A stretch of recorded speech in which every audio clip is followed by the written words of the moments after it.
Oh guys, good morning, good morning. Live po tayo ngayon, nagluluto tayo. Ayan, sinigang na bisya. Sinigang na kitang.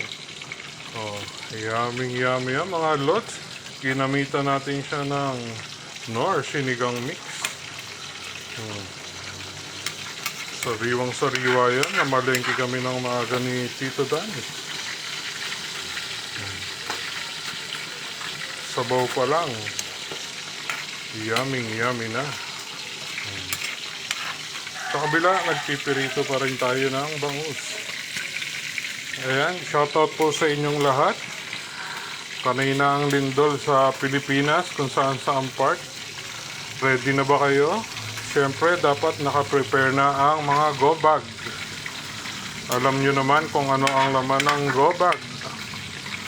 Priority siyempre. Ano priority ng go bag?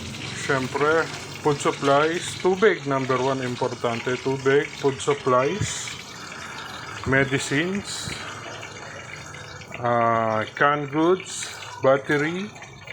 Uso pa ba battery? Ngayon hindi na, mga rechargeable lamp na, rechargeable flashlight,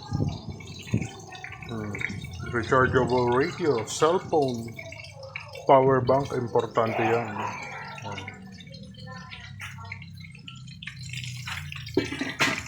Ano pa?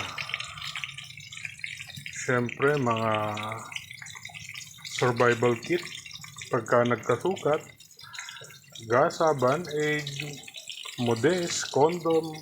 Huwag kayong tumawa sa modest. Panglagay yun sa malalaking sugat, sa malalaking hiwa.